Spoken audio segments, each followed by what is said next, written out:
Hey guys, Sorc here and welcome to the channel. Hope you guys are having a fantastic day, and I want to share with you guys my unkillable flame roll, flame meteor, just flame Sorc in general. She does so much flame damage or fire damage, it's crazy. It's really comfy and you can just run around, chuck down your firewalls. And because of the unique, we've got the raiment, which you should really be using in this build. You pull everything in when you use teleport, so you're jumping around all over the place, pulling the mobs in. You hit Frost Nova so they get vulnerable on them, you drop firewalls and then meteors start falling, they get immobilized, it procs all your damage. Everything just melts away, burns down. It's really fun, satisfying, and really chill gameplay. This is that kind of build you can just play and you can watch something else on your second monitor, maybe watch some of my videos or catch up on your Netflix series or whatever you might be missing. But yeah, it's really easy to play it, really tanky, as you pretty much have a barrier up all the time. And then with another unique, if you find it, the pants, you have literally unlimited barrier all the time because you are healing because of your fire damage with the passive healing you over time. So it's very hard to die on this build, and the damage is respectable. I mean, it's not as high as like ice shards, you don't just delete bosses instantly, but it's really respectable, as you can see in the background there, just having no problem at all with pretty much any kind of content. We just clear through it. So I'm going to share that build with you guys in this video. If you are interested in that, stick around. But before we get to it, you guys can drop a sub and a like to the channel, or the like to this video. It helps me out so much and I appreciate all the help from you guys. So without further ado, let's hop into the build now, shall we? Now we are working with Mobalytics on this one. They are partners with us on the channel now, so we got all our builds up on Mobalytics. Go check it out. Really cool place, and they are working on, they have done lots of stuff for Lost Ark, League of Legends. You guys have probably heard of them. Their Lost Ark stuff is great too for the boss mechanics.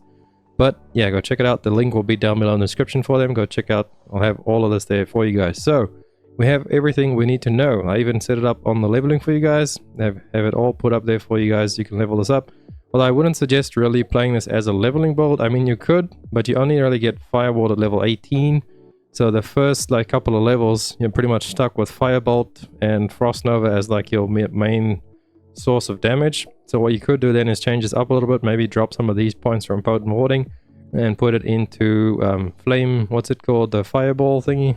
Let's see, show you guys what I'm talking about. So drop the potent warding and then pick up fireball, just so that you have some sort of damage going on, or even anything else really, until you can just level up further down the tree. But yeah, so I wouldn't suggest this completely as a leveling build. This is more of an in-game kind of a firewall build.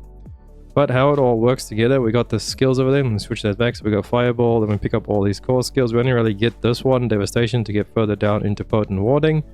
And then Frost Nova, you really use Frost Nova a lot. I mean, any build without Frost Nova on the Sorc is kind of a meme build at this point, because it's such a strong skill for them, applying freeze. And it's their main source of applying vulnerable if you don't have any other skills they are using, like Frostbolt or something like that. So the point is, you'll be teleporting in. You get your damage reduction from the teleport, and then you Frost Nova, freezing everything, making everything vulnerable, and then you just spam Firewall. And your Firewall is going to do a lot of burning damage over time. And the lucky hit is also going to proc your, what do you call these things? Your enchantments as well. Your Firewalls are going to proc even more of them, and your meters as well will proc, and they'll come down, and then they'll immobilize. And when they're immobilized, because of the rest of our build, it's going to stun them with that immobilization, and you get massive damage multipliers for other stuff we have in the build. So really cool overall. So those are the talents over there. I'll let you guys go through it. I can show you in game as well. What else we got? So enchantments, Firewall, Meteor, and then the aspects we're using. This is the ideal ones over here. On your helm, you want to run Disobedience. This is really strong. Probably going to get nerfed pretty soon. Hopefully not, but it's a very strong defensive aspect. And then on our boots, we have increased ground control duration. That's not that important, but while enemies are unstoppable, you deal 20 to 50% increased damage to them. I believe that's on elites like a lot, quite often, or just after you freeze them, maybe they become unstoppable, but it's a lot of your damage over there. And the crowd control duration as well, to increase the mobilize and everything like that. And then on the main hand, you want to use a one-hander and an offhand, as that gives you another slot to put an aspect. I'm sure you think, hey, two-hander gives you 100% more aspect power, but then you miss out on a whole nother aspect. So what do you want, 100% increase on one aspect or a whole nother aspect? So definitely try and go with a one-hander and a offhand. And then on the offhand, you have damage while you have a barrier, and on your main hand, you have damage increased to vulnerable enemies while you have a barrier. So you'll always have a barrier. You can switch in these between whichever one you get over there, but on your amulet, you really want to try and get this one, Aspect of Control. You deal 25 to 35 more damage to mobilized, stunned, or frozen enemies, and then that will be doubled up because the amulet, or not doubled, to 50% there, because it will give you stronger power. Ring, this one you have to have this one. Prodigy's Aspect, using a cooldown restores mana. Without this, you won't be able to play the build. I mean, most Sorc builds out there really rely on this one. So make sure you pick this one up. Using cooldown restores 15-25% mana. And Smiting Aspect, you have 10 to 20% increased critical strike chance against injured enemies. Doesn't really matter. You can't crit. Your Firewall, your burn ticks can't actually crit. But while you are healthy, you gain 20 to 40% increased crowd control duration. Again, increasing your immobilize. And you should always be healthy, so above 80% HP, because of all the shields and the healing from this build. And then in your gloves, you want around Edge Master. But I believe that is disabled right now, but it will be enabled pretty soon again, or fixed, or whatever they want to actually do to it. Just keep that all in mind. And then your stat priority, we have everything over here on the right. So you really want to focus on CDR. And CDR is cooldown reduction. You get on your helmet, you get it on your amulet, and then on your offhand. So those three, you need CDR for this build. You need really high cooldown. You can see there I've got my cooldown, I've got my cooldown there, and then I have my cooldown on my helm. I could still get a bit more. You really want to aim for around 40% cooldown reduction, whereas our cooldown, I'm at 38.8, so I'm really close. It's pretty comfy like this, but just it could be like the ultimate comfort at 40. So you're going to try and aim for that 40% cooldown reduction. That's why, again, I say this is more of a late game build. I mean, you could do it early because you don't really need many aspects for it to make it work. You just need the cooldown reduction early, so you can teleport in and use all your cooldowns to get your mana back. So that's the biggest one, getting the cooldown and then getting the aspect that restores your mana. Where is it? There it is over there.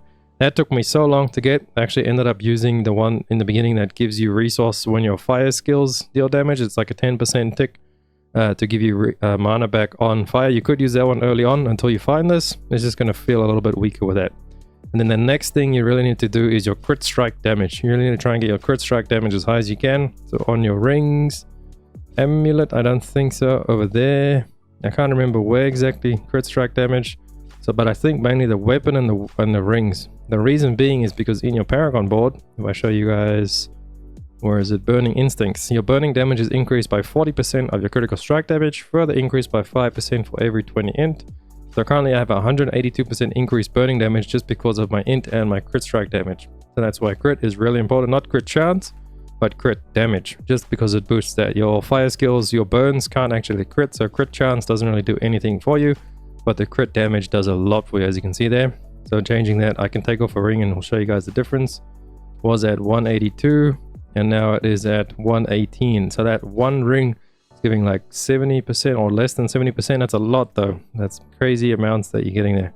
So don't forget about that. James, you want to use life in your gear. I might actually swap this to another one and damage reduced while you are CC'd or crowd controlled, because a lot of the mobs actually do that. But for us, we don't really get crowd controlled that much because, I mean, we have ice armor, we have barriers, we have more barriers, and we got flame shield that makes us unCCable. So, but yeah, those are really strong options. So just go for life right now. And then in your weapons, you could either go for damage over time, or you could go with the crit strike against vulnerable enemies. But the enemies are only vulnerable when you frost nova. And I know I did say crit strike is really important, but this damage over time will work all the time. So I feel like that's more beneficial in the long run, since it's going to be all the time. But I guess you only really need the big damage on the elites when you freeze them anyway. So that's up to you if you want to run emeralds or purples. I am running purples for the damage over time in mine. And then let's have a look at the Paragon. We're going to start off in the starting build, obviously, but you want to pick up the adept glyph as fast as you can, because this will give you the more damage to your mastery skills. That's cool. That is your Firewall, so that's all your damage, but then as well you will get the 20% increased area damage, so it's going to be a lot easier to get all the mobs into your Firewalls. Really nice over there. Just get them all in there, so max that one out. Get the int in the area, pick up all these nodes, work your way up into the Burning Instinct board. And like I showed you guys before, really strong nodes. You want to pick that up straight away. So while you are going through Paragon, I would suggest getting that up and then coming straight down to Burning Instinct, and then you can work your way up into your glyph socket. Maybe pick that up along the way if you feel like you need some more toughness early on. But early on, you should really not need that much toughness, especially with this build, but then you do want to pick it up eventually. So I would say skip that maybe early on, go straight for your legendary node, come up for your glyph, and you come across over here into the Enchantment Master. You can follow this all in the video, as well as on Mobalytics. I have it all typed up there for you guys. And we go over and grab Reinforced in this glyph socket. And then we would move up into Frigid Fate is what we were going after. Preview that. I'm just going to attach it right now. We'll rotate a little bit in a bit. but you don't actually pick this up. You just go for other stuff in the tree. Let's see, on Mobilitics, I wrote it up for you guys. So starter board, burning instinct, Enchantments, then you go frigid fate, and then searing heat. And there is all the glyphs you want to go for: adapt, exploit, reinforced. Then you want to focus on tactician and control in the last two boards. And over there, rotate the board so the oppressive rear node is in the bottom right corner. So if we go there, the oppressive rear node is one of these, oppressive bottom right corner. So it's just like it is like that on default. And then work your way through the rest of it there written up on Mobilitics. That's all I can really think of. The skill tree, you guys have all the skills over on the side. So everything, all in all, that is it for this build. Hope you guys enjoy it and have fun burning the world to the ground while not taking any damage and just running around and collecting loot. It's really fun. Hope you guys enjoyed. Please drop a like and a sub to the channel. Helps me out so much, and I'll catch you guys on the next one. Augie saying out. Run free and dive into the sky. Hear the wind crying